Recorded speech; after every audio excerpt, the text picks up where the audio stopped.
Charleston company could wind up paying a hefty price for hiring an illegal immigrant, even though company officials say they were misled. The state's highest court ruled that a worker injured at Environmental Management Systems is entitled to workers' compensation benefits for injuries he received on the job. It's tonight's big story in News 2's Tim Garrett joins us now from the newsroom. Tim, I know federal law prohibits hiring illegal immigrants. Any indication why the court ruled in favor of the worker in this case?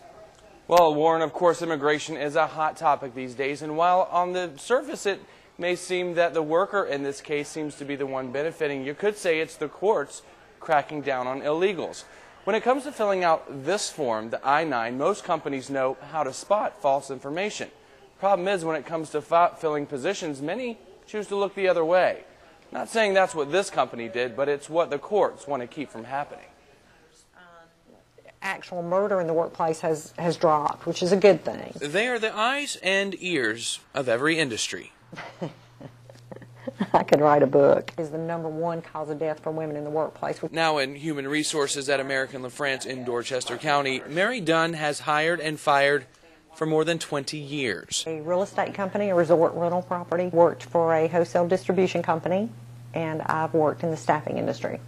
And while a large part of her profession involves putting out fires, preventing them is always the preferred approach. The company ultimately holds the responsibility for ensuring that the documents that they look at are real documents. The South Carolina Supreme Court ordered Emergency Management Solutions in North Charleston to pay workers' comp benefits to an illegal worker injured on the job, even though the company's attorney says he lied to get the job. Estimate that 1 million workers are assaulted annually. An issue Dunn says these days is right up there with harassment and affirmative action in terms of priority. We're on our toes because of that, I think, as it increases. I did have someone come in who presented a forged Social Security card.